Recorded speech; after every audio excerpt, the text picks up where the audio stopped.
il y a le président de la République, il y a l'Assemblée nationale. De ce point de vue, il ne faut pas se méprendre. Bon, aujourd'hui... Il est vrai que par rapport à la gestion de la chose politique dans le pays, le président de la République a une majorité à l'Assemblée nationale. Mais la confusion parfois est vite établie. Le président de la République, en tant que président de la République, est dans son rôle. Et on peut comprendre qu'il ne soit pas, dans cet exercice-là, partisan. C'est quand même, c'est une fonction, l'institution. Et vous savez le respect qu'a le président de la République par rapport à l'institution qu'il incarne. Je voudrais que ce soit très bien perçu de ce point de vue.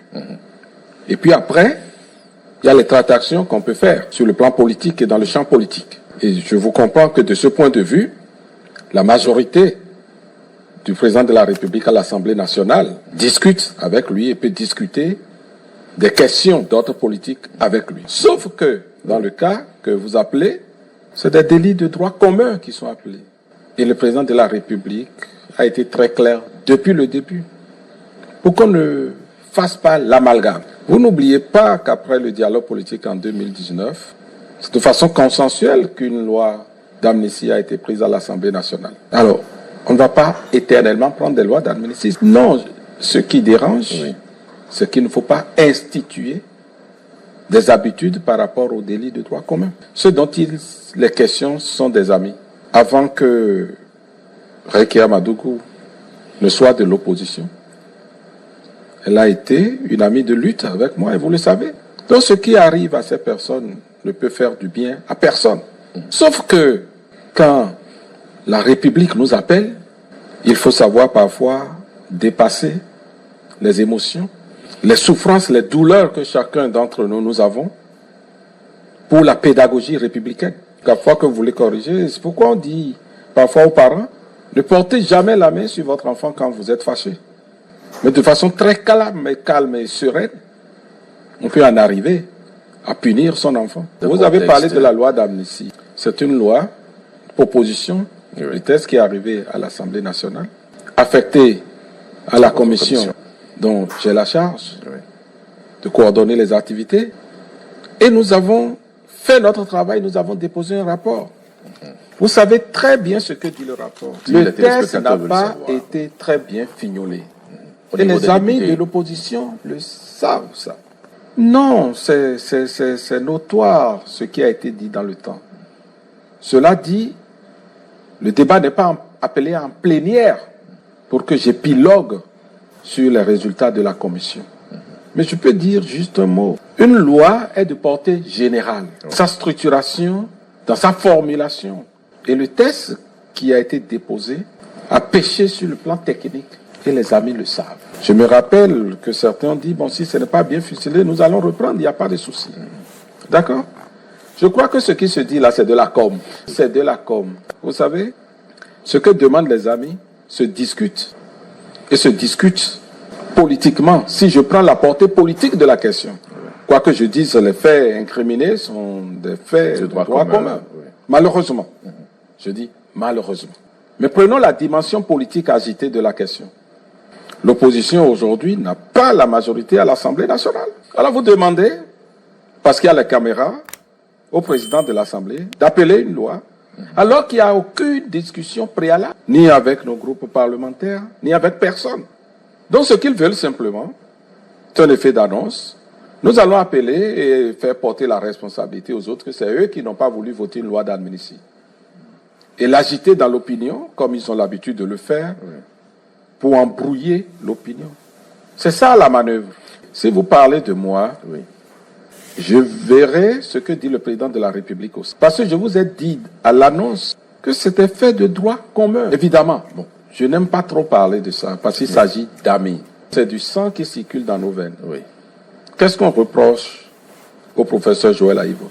J'entends sur les plateaux dire, on l'a mis en prison parce qu'il a dit 5 ans, c'est 5 ans. C'est pas ce que j'ai entendu le procureur dire.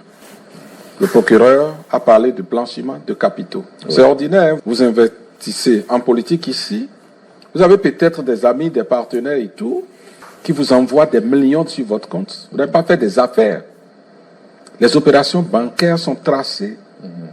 Et c'est assorti de justifs. Si vous le faites, donc là, ça va vous interpeller. On a eu un député de la majorité la fois dernière qu'on a interpellé pour avoir eu des mouvements pas clairs sur son compte. Il s'est expliqué. Il est de la majorité. Hein. Ce qu'on appelle blanchiment de capitaux, sa qualification en droit positif du Bénin. Et ce code pénal-là a été voté à la 7e législature. Au moment, tout le monde était présent. Ouais. Qu'est-ce qu'on appelle blanchiment de capitaux? Celui qui est convaincu de blanchiment de capitaux, quel sort lui est réservé dans la République, c'est connu. Je ne veux pas épiloguer dessus. C'est la souffrance, la douleur des familles et tout. Je ne veux pas dire plus que ça. Ma sœur Rekia Madougou, ce que le procureur a dit est précis. Je ne veux pas l'étaler ici. Tout ça, c'est pour le Donc, rappel. quand on a dit ça, de droit commun, il faut détacher ça des faits politiques qui sont poursuivis. Et cet amalgame-là, déjà, ne m'autorise pas, moi, à aller dans le sens dont vous parlez. S'il vous plaît. Oui. Vous n'avez aucun parent proche à vous en prison pour des faits divers, oui, mais là... pour des délits, des crimes divers. Moi, j'en ai. Okay. Et qui sont en prison jusqu'à aujourd'hui. Moi, j'en ai. Et moi, ma famille ne crée aucun problème à la République pour ça. Je ne parle même pas au nom de mon groupe parlementaire. Hein. Puisque la question n'a pas été appelée. Quand la question sera appelée, chacun donnera son opinion. Et on verra. Mais moi, je dirais que l'amalgame qui est entretenu ne me permet pas de donner suite à ce que demandent les amis. Puisque cet amalgame, c'est ça qui prendra le dessus dans l'opinion. Il ne faut pas entretenir l'amalgame. Vous savez, ça a été dit, et le président de la République, puisque vous l'avez évoqué le nom du président de la République, il a dit, lui peut amnistier. Et il peut gracier, mais qu'il ne le ferait pas. Le président de la République s'est prononcé. C'est la grâce. Et c'est pourquoi je dis l'institution, le président de la République, c'est ce qu'il peut faire. Le président de la République n'a pas le pouvoir d'amnistie. Ce n'est pas possible, il ne peut pas le faire. Mais l'Assemblée nationale peut le faire. Oui. Et donc on peut discuter avec sa majorité. Mais voilà que le président de la République dit que les faits qui sont incriminés font que lui ne peut pas aller dans ce sens.